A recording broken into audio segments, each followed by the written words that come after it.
before taking over his current role, which is of CTDO, he was the Managing Director of Global CEO at 3i Infotech Limited, an IT product and services company with strong expertise in the ERP and BFSI segment.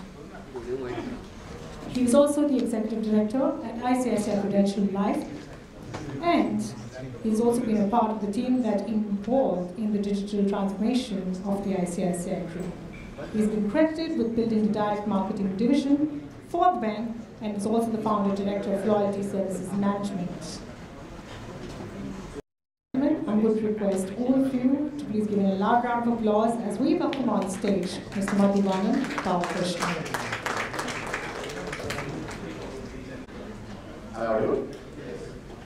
Very warm good afternoon to all of you. I believe it's been a bit of a delayed session, so I try to keep it very quick. Happy to get into an interactive mode in terms of what you. And again, I think we saw some quotes and comments from the bankers here. Try to keep it as generic as possible. Some of the views are more from our perspective, from just one perspective of what we see as to how banking can virtually be. After Naveen's panel, I think it's going quite a bit of that. That was one way of trying to look at it from a college perspective.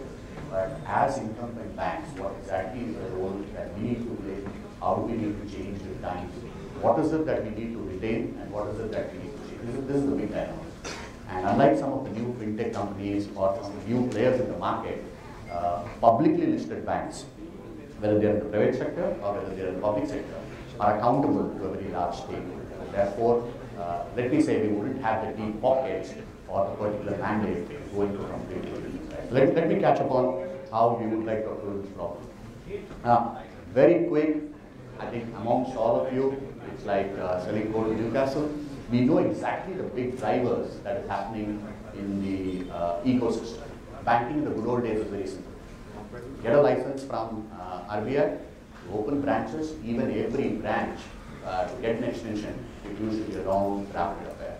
And one of us, when we started off, when I say so, we started off in the bank in 1999, the very fact that licenses were not easy to get actually drove the ATM revolution. For us, technology was a way of doing banking and not a game. So that's how it worked. And that seems to be getting into a complete big overdrive. Look at the growth in smartphone, 300 million plus and still counting. And the probability with players like Reliance coming in and changing the marketplace, the technology going into breakneck speed, this number is going to touch. China is a fantastic example. You cannot even imagine. We're seeing these happening. Low cost, other eKYC. Very unique infrastructure stack that you will not see across the world. Debates, there are opinions still open about it, privacy, how can it be utilized, etc. The very fact that we have what I call as a frugal innovation at a government's level, and an infra which is created and which is cutting across multiple governments speaks volumes. New mobile payment products. In such an economy, which is driving innovation, it's almost like the new internet revolution is coming once again, but this time on the mobile side, on the phones. And think of everyone, you will have, I think again the panel, Mr. Lodha spoke about the fact that there is almost somebody or the other coming up. Fantastic example of what we call as a VUCA environment. Volatile, uncertain, very complex and completely ambiguous. Ambiguous for people like us or in the business of money making, still we do not know how to make money. So we talk about some of those payment products. A data for decision making, a very secondary level layer. Something is getting created in all this, which was not there earlier. What I call the digital exhaust. A huge amount of data. And people like Google coming in, WhatsApp coming in will only gonna quadruple it, multiply it in a multiple way. In a big model.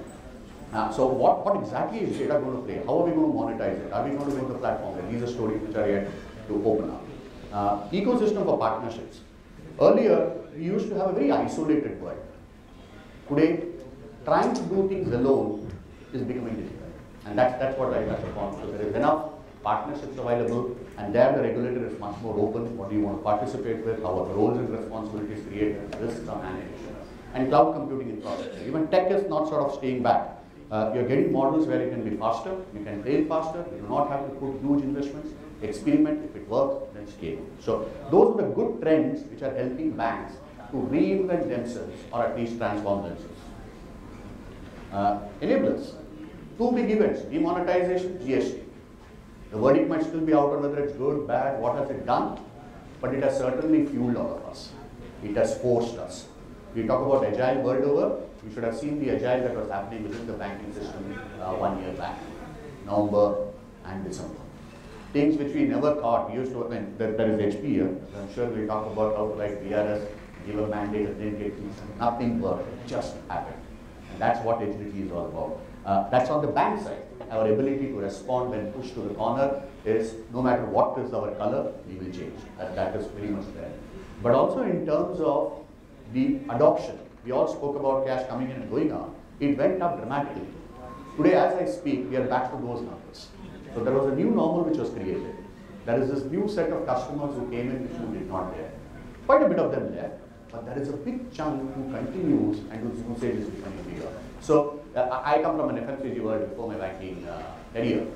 We would pay a limb and an arm to get something called as a trial or an adoption. This happened like on its own. That's continues to stay. A new place of payment banks. So we talk about regulator being restrictive, but I think he's also experimenting. It's like flying a kite. You have to let go once and pull back other. So here is an experiment which is coming. There is the models, whether it will open or not, still awaiting out. We have our own partner called Fino. We are still trying to find out what is the business model which will work out. But the very fact that we need to reach out to that big segment of customer which Naveen spoke about is open. We need to play out what comes in. And yesterday, 2 days back, the new wallet rules, restrictive in some way, opening out in the other. Trying to find out how wallets can get repositioned within the existing system. We'll have to see how it plays out, but it is there. So there is continuous interventions happening, something or the other, every point of time. And that's what I call as a fantastic VUCA environment. In this context, what is it that banks could do? I call it a 3-step process. Yeah. Step 1, digitization. Very simple. We don't change our code, we change the way we operate. If you look at our story, and the underlying point there is, how do I improve the process efficiency? Banking that way is very simple. How do I get customers? How do I encourage them to keep money with us? Which is effectively on the fundamentals of a branch at the core, supported by our own employees, and another partner ecosystem. That's it. If I have to take my own bank as an example, the number of branches may be 4,000 odd plus, an extended arm called an ATM, employee base of 80,000 as we speak, and a partner base of another 150,000. Whether you call them a DSA, DST, etc. That's what brings either the customers in, both in terms of the liabilities and assets. 10 years back, we used to do it very physically. While we are still process-oriented, the processes had multiple hops. You speak today, technology is virtually reducing the number of hops, trying to enable the efficiency of each of the players. Whether it be core banking at the center, whether it be tab banking in the hands of our salespeople, whether it be a CRM system or whatnot. So I'll touch upon it slowly as we go along. The second phase, I believe, is transformation, is what we are going through right now, where the customer used to come to the branches. We extended by our DSAs and our employees going to the customer, just in physical. We moved it around, and there are access channels, whether it be the internet or mobile, playing those roles. The customer experience is changing. 24/7, pick it up wherever we want. We can still argue that you're only taking care of the top 20-25% of the customer. There is a huge base which is not playing a part of it. But here again, innovations like the VC model is coming up very strongly. That is what excites us most. That is the digitization that we speak about. The reimagination of the banking business model as it exists. Today the customer was experiencing far up, can the banks be there in every economic cycle, in every customer journey? How can we do it? And that is what the fintechs, whether it be a Google Page, or whether it's a WhatsApp or a Tencent in China, is what is pushing us. And the way a regulator allows us to do certain things, he also holds us back from doing a lot of other things. So this is the cycle that we would like to traverse. Let me touch upon it very quickly, and then we can open it up. Very quick, on the first part, if you look at the accounts and loan origination, digitization, today this number is around 85%. Once upon a time it was nothing. And these tabs are virtually having different forms. So how do I digitize my employee, whether he is in the front end of the sourcing, the operations back office? We used to have a hub and spoke model, which is predominantly coming down to primarily a hub, where digitally every data flows in. An application form used to flow, then it got scanned, now it just gets picked up and moves in. And sometimes the tab itself removes the concept of a paper altogether. Sales process through CRM. Location is becoming independent. A branch or an employee office need not be important. It can be there anywhere. The CRM ability to know exactly where he is, using geocoding, finding out where the potential are. So the way of work, the first part of the story is effectively how do our own internal employees and partners work is transformed. That's how we are inventing it. Can be productivity. Metric from a financial perspective, can the productivity of my people go up? Can my cost to revenue ratio come down? We used to be in the 50s, we have now come down to around 40, 42. A dream would be around 30. And to what extent can they come? Yeah, on the other hand, we are investing more in technology, but obviously that needs to be brought out. Very exciting area here again, natural language processing and artificial intelligence. Buzzwords, but you can actually have very simple use cases which are helping the way customer helps in service. Transformation. The first phase of processes and products were defined around the bank. In the transformation phase, it has been defined around the phone. Can I build the processes, the customer journey in such a way that he can do almost whatever he wants on the phone? And that's what comes out. Mobile as a front end, almost 250 services across the internet or mobile banking, whether it's an app or it's an M.dot, basically, and now as we see things of progressive apps coming in, while we continuously keep investing. If you look at the kind of investment, there are only two areas where we invest heavily in technology. One is security, and the other is digital/mobility. But this is something which is so changing dramatically that we need to be up, and we want it to be the highest rate. Our intent is, how do you even become better than the people who have become way of life? Facebooks of the world, boxes. So but this is the story which is not just limited to a bank, but the environment has changed. A fantastic infrastructure like NPCI is effectively playing, mapping us together, removing the bottlenecks. So the financial infrastructure story is coming in a big way, and innovations like Bharat QR. Have we ever imagined a MasterCard, Visa, Amex, and the RuPay coming together in China? China Union Pay drives the roots, but here there is this modus operandi which recognizes the fact that infrastructure needs to be low cost, it needs to be spread out, it needs to evolve, and that is what's playing out in the form of Bharat QR. We come to the challenges later, but this is what is right. Slightly exotic, NFC, cost intensive, but very fast. So if people just need to use the phone, then how does that play out? Aadhaar Pay. Personally, very simplistic for that huge debate that we had about financial literacy and all that. But if you can get this model right, when you're talking about an equivalent of mobilization, what better than your own fingerprint and the phone, which you're going to anyway build in the first trend playing out. But I think the verdict is still out, it will take some more time. So this is the transformation story that banks are looking. So it's not that we are saying idle. This is what like I said, extremely imaginative. If you look at our first phase, the first decade, the 2000 to 2010 or 2012, the Oracles, the Microsoft, the HPs of the world enabled us to drive the efficiency story. Technology was an enabler. We were always the backroom boys, wanting to make things faster, better, continuously come out with new versions. Productivity, ERP used to define the philosophy at that time. What kind of, and a big transformation would mean, how do I change my ERP system from either an Oracle to SAP or from SAP to Oracle? That was our work. And then at the front end, how does my email continuously be better? What tools do I have? Again, that's the employee story. Today, there is this fantastic opportunity to what I call the satirization of finance services. When an Hindustan Lever decided to bring its shampoos in pouches and sachets, it broke into a different economy. The unit economics of that business changed. Mobility and today's technology will enable us to do that. For me to be viable today, I need to have the 10,000 rupee balance in my account. Even that is not profitable in the last. And that's where you are excluding a huge base of your customers. For a loan to be viable, anywhere between 75,000 to 1 lakh is what justifies us today given the processes, including all the tech efficiency. Technology, especially the mobile and the digital part of the story, can enable us to bring the ticket size down as low as $100. Virtually convert the transaction. And that's a belief that some of these new players are playing. Tencent is a fantastic example. 18 months, you're talking about a 450 billion RMB base in the form of lending. 800 million customers, 60 million lending customers, small ticket sizes, fast turnaround. You will still think, how did he learn about it? Imagine it's credit which is thriving. So this debate in terms of wallet versus cash, for me, if there is a unique use case which can fund a particular drive, the change will happen. That's why I'm one of those believers. When Naveen asked whether it's 30% or 50%, I still believe it's 50% because there will be a multiplicity of use cases which will come over on top of the various infrastructure that we're talking about, which will drive it. And there is actually a lot of learning to do from the media world for us in this. Take a Netflix, take a Hotstar, take a Share.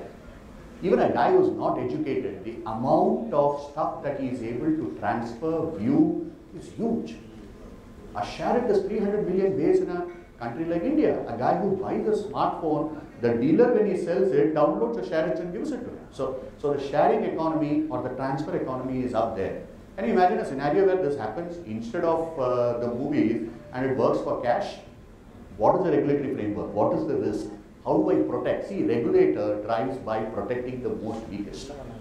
And that is where this entire story comes. He is not targeting some of us who are reasonably savvy and will be able to fight for our rights. It's a big story, and that's where sometimes I feel regulator is a great strength, sometimes I feel it's a weakness. I think somewhere we need to draw the line and play the game as we go. So, very quick, how are we reimagining it? Payments, we are doing both. We are doing some things on our own. We are very happy to play with partners. And that's the story. Earlier we used to procure technology, today we are willing to partner technology. And the entire story, what we believe is, the big ticket sizes, when you want to buy a mortgage, you might still want to face with somebody. When you are taking a PL, when you are buying a small consumer durable, when you are wanting to buy a phone through an Amazon, you want it to happen through seamless. And the same thing will happen. Micro payments will go the digital way, the macro payments will go the bank. On that low ticket lending, how do you build huge scale, smaller ticket sizes, better credit quality? Virtually the origination story changes. That's the lending part. And savings and investments, like I said, the 10,000 bucks, how can it even become 100 bucks a day? How do I bring that story? How do I give that convenience and comfort to the guy who's at the front? So that's our new business model that we need to evolve. Other big story is the ecosystem back. Today, an SME needs to come and open an account. Can I find a journey where a supplier, the wholesaler, the final consumer are there in a particular ecosystem, and then how do we play that role? Again, China has been leading the way. Unlike the US, we see the China model being much more reflective, trying to find the money in motion and building that story around there, both at the higher level and at the lower level. Lower levels could be a simple agricultural commodity movement. How do I do that? Farm to fork model, how do we be the banking? Today we can't get that led, but how do you get those cycles and build that up? And use the various payment platforms, savings platforms, insurance platforms as a model for that. Which is the banking as a platform, which is, today it is like in our, it's called corporate internet banking and the retail internet banking. Very limited in the sense that I have put the number of services. How does that change out into a much more open, progressive API world? Enable the corporates and the SMEs to come and plug in as and when they want. These are the evolved customers, not talking to the lower end, but this becomes, so we don't remain as somebody coming in, we become a platform and go and sit in the ecosystem. Blockchain. Very esoteric, exciting, worrying, terrifying, all the words that we used in the previous panel. But there are one or two use cases that any place where there is a mega arbitrage, a trade today from an India to a Middle East, anywhere takes care between 20 days to a month for a transaction to happen. Money flow, information flow, actual inventory tracking. Operates through three different systems. There is a SWIFT mechanism, there is a physical courier mechanism, and validation mechanism where more than one player is involved. A blockchain which virtually brings all of it together. Not the Bitcoin, but the underlying technology built on top of it for much more efficiency, a simple privately public infrastructure, we believe will bring about a greater change. One of the most worried people should be the banks. If blockchain were to be coming out in its most purest form, and even we are not needed, because we are in a way an intermediary. But how do we bring that facility and build that is what we would like to do. How do we implement it? How is the banking changing? So from a hierarchy, it's becoming a much more dynamic culture. I'm not an IT guy.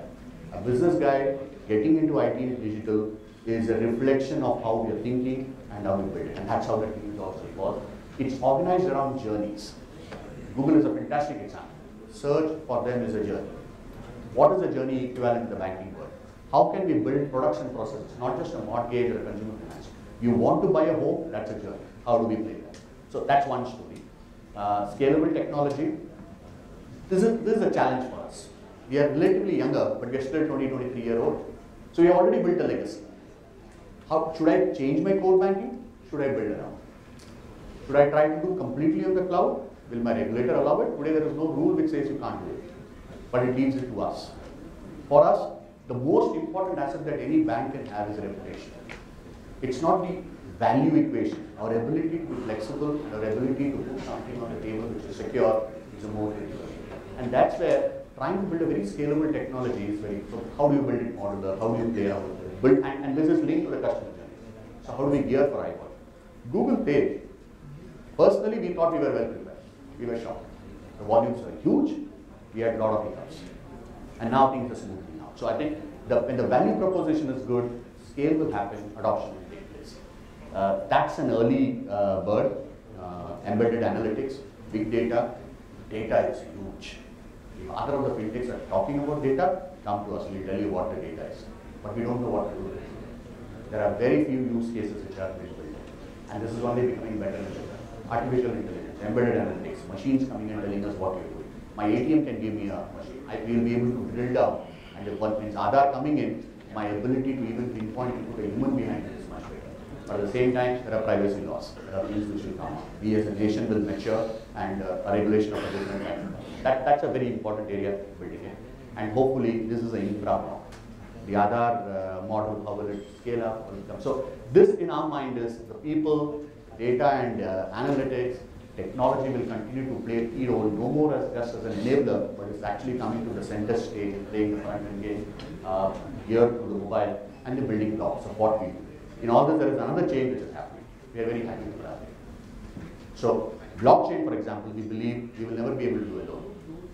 For a change, all banks are getting together and finding out, is there a good use case for a land registry? Is there a good use case for an eKYC? And then build on top of it. I mean, that's the way the story is panning out. Thank you so much. That's I wanted to give a quick picture. This is how we are trying to reinvigorate our core. Have we done it? Not yet, but we are getting there. And in the process, enough challenges which we fight over. Thank you so much. Happy to take this.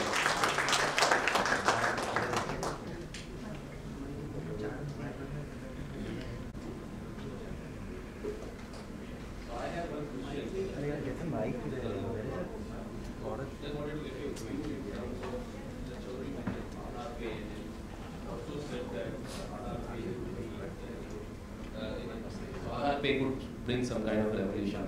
I'm just again trying to have a contrarian view. Is it right to use Aadhaar as your national identity, as your authentication and authorization tool? I know it's a very contrarian question. Contrarian has nothing to do with banking. So it's a very philosophical question. Personally, I think you're right, and I think that's what is going to play out. Not just for Aadhaar. Anything which has got to do with privacy. One of the biggest things that all banks are going to now grapple. We speak about regulation being restrictive. Privacy is going to be much more. The European privacy laws, we're just going through it because we are a global organization. And there's no sense in trying to run. And unfortunately, all of this comes and hits your IT. Unfortunately, our entire data center is based in Hyderabad and in Delhi. So obviously, even if I'm servicing UK, I need to make the changes. Can you imagine me running two different systems?